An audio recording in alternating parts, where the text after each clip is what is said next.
আপনাদের মধ্যে একটা ভুল ধারণা, একটা মিসকনসেপশন আমাদের মধ্যে অনেকে আছে। আমি সবাইকে ভালো বলছি কিংবা সবাইকে খারাপ বলছি এরকম নয়।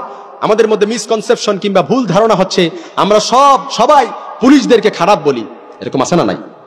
পুলিশদেরকে আমরা খারাপ বলি না, কিন্তু পুলিশ ভাইদের মধ্যে অনেক ভালো আছে, অনেক আল্লাহওয়ালা আছে, অনেকে আছে আলেম প্রিয়, অনেকে আছে ইসলাম প্রিয়, কোরআন প্রিয়, তাওহীদ প্রিয়। কথা বলেন না কেন? এরকম অনেক আছে। সেদিন আমার সাথে এক পুলিশের দেখা হলো, পুলিশের সাক্ষাৎ হলো। ওই ভাই আমার ড্রাইভারকে সাইড করতে বললো। সাইড করার পরে ড্রাইভারকে জিজ্ঞেস করলো, তোমার লাইসেন্স আছে কিনা দেখাও, তোমার কাগজপত্র আছে কিনা দেখাও। যেই মাত্র কাগজপত্র বের করবে, আমি পেছনের সিটে আমি হেলান দিয়ে বসা ছিলাম, আমাকে দেখি সাথে সাথে সালাম দিয়ে ফেলো, হুজুর আসসালামু আলাইকুম।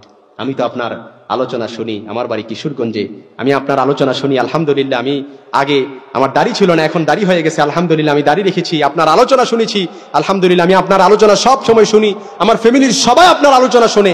তখন আর ড্রাইভারের তো লাইসেন্স কাগজপত্র এগুলো সবকিছুই ঠিকঠাক আছে আলহামদুলিল্লাহ। তখন এই পুলিশ ভাই নেমে তারপর নেমে আমার সাথে ছবি তুললো, আমার সাথে বললো এবং কি দাওয়াতও দিল, হুজুর আপনি আমাদের কিশোরগঞ্জে গেলে অবশ্যই আমাকে কল করবেন, কিংবা যে কোনো জায়গায় আপনার যদি কোনো যাত্রাপথে কিংবা কোনো জায়গায় যদি রাস্তাঘাটে আপনার কোনো কিছুর আমাদের সাহায্য সহযোগিতার প্রয়োজন হয়, আপনি আমাকে শুধুমাত্র কল করবেন। ওই বেচারা আমার সাথে ছবিও উঠালো। তো এই জন্য এই কথাগুলো এই জন্য বলছি যে পুলিশ ভাইদের মধ্যে অত্যন্ত ভালো আল্লাহওয়ালা লোকও আছে, আলেম প্রিয় লোক আছে, কোরআন প্রিয়, ইসলাম প্রিয় লোক আছে, ঠিক না?